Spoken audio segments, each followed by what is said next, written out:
Firstly, I want to thank Mr. Khalid for giving this incredible opportunity to be able to speak to the youth of the whole world about a topic that I'm very passionate about. My name is Pinara and I'm 15. I'm currently living in the UK and my mother country is Sri Lanka. I became the world's youngest youth ambassador in the 100 organization to the youth committee lead of the youth committee last year for my hard work in helping to achieve this goal.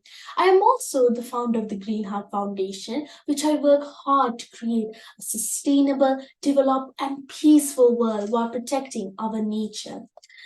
Before I go on, I would like to invite you all to a small icebreaker activity.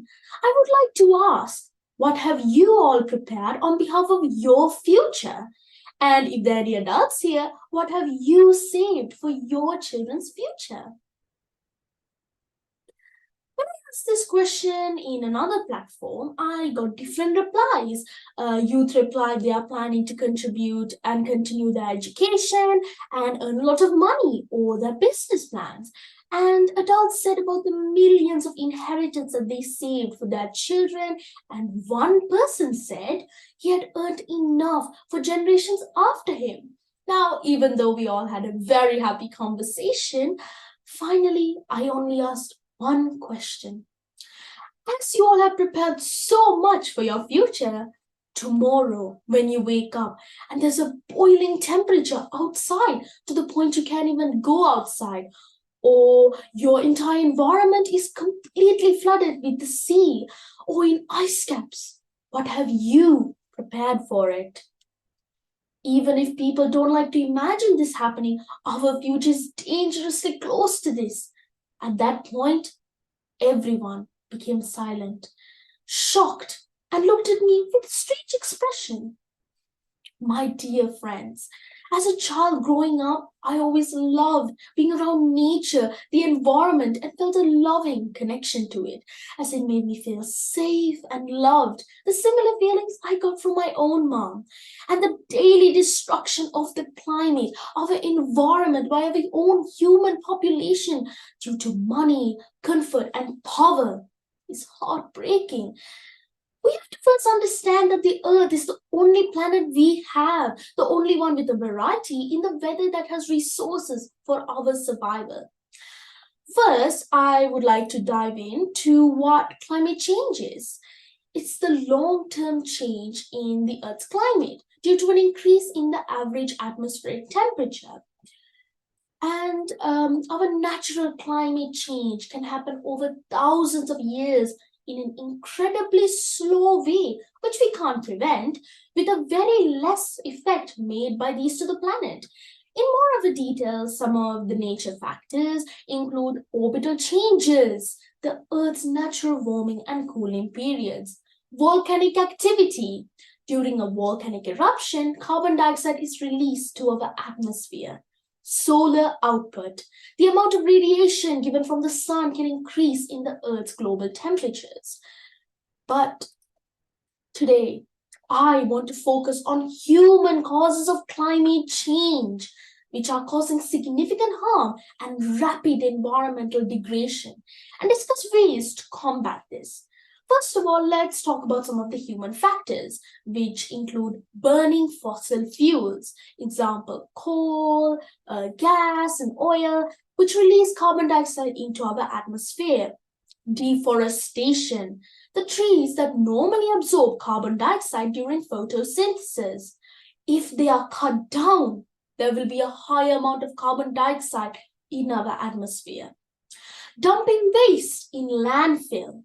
When the waste decomposes, it releases methane, which is one of the greenhouse gases that can contribute to climate change. Nuclear experiments and wars.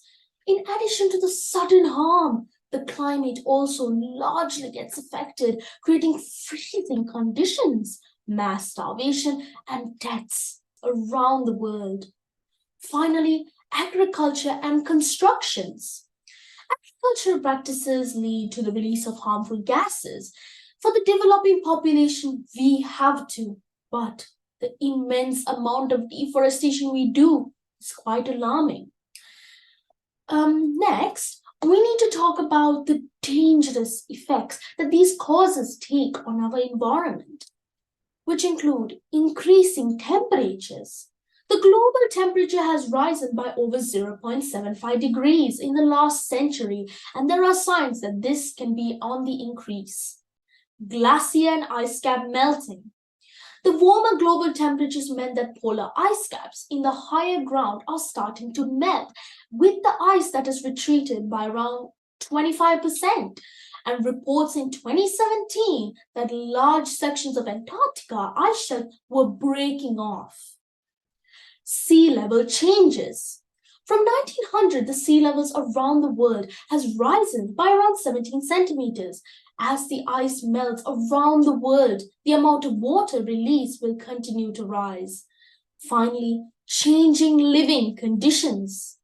Many different species of both plants and animals will find that they have to adapt to survive in the changing climate conditions. Now, let's look at these changes to the environment that can affect living beings such as animals and humans. Food.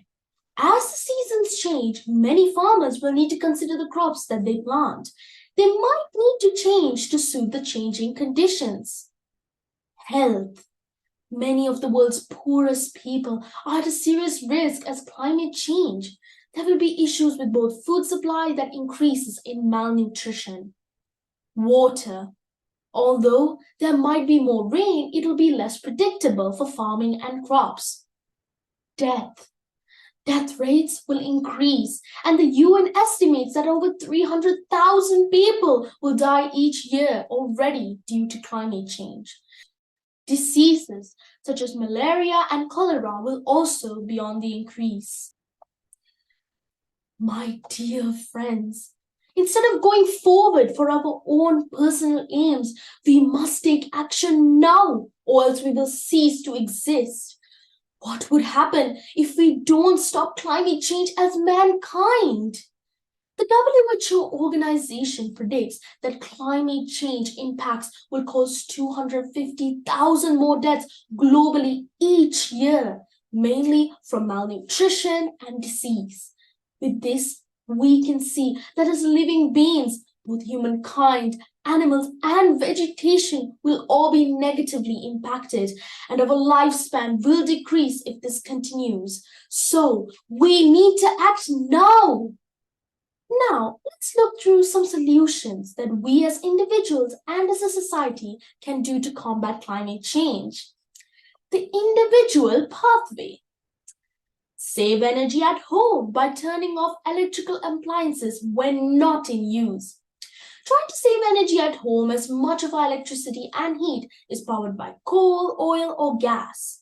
Example, switching electrical appliances off when they're not in use. Consider your travel by using public transport, bike, or walking.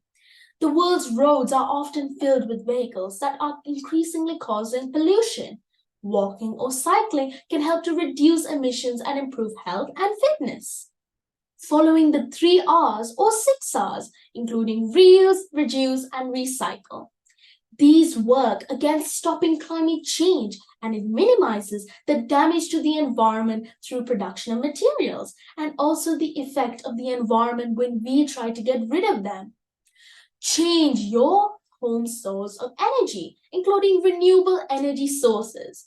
Solar, wind, and hydroelectricity are being utilized to reduce the environmental impact of fossil fuels and reduce greenhouse gas emissions.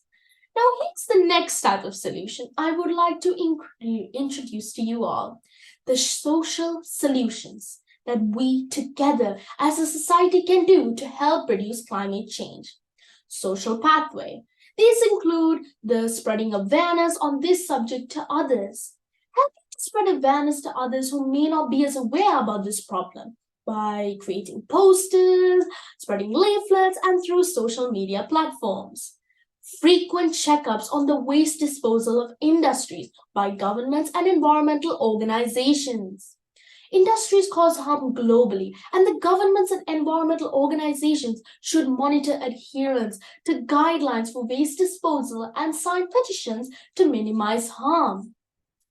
taking part in environmental projects such as reforesting, contributing in projects like protesting against unfair deforestation, harm on animals, toxins released to our environment illegally, and man-made forest fire, including improper waste disposal. Encouraging the creation of new youth eco-friendly innovations. Governments and organizations should promote innovative thinking that considers people's development as well as the environment, with guidelines for assessing the impact of these innovations and the environment. Taking precautions to prevent war and nuclear experiments from damaging our world and us living beings. Wars often cause much damage, so especially to the environment and our air, as its chemicals cause irreversible damage to the living beings. My friends, if we wait for someone else to take the lead and change society's perspectives, we are never going to be able to create a more sustainable world for everyone and our future generations.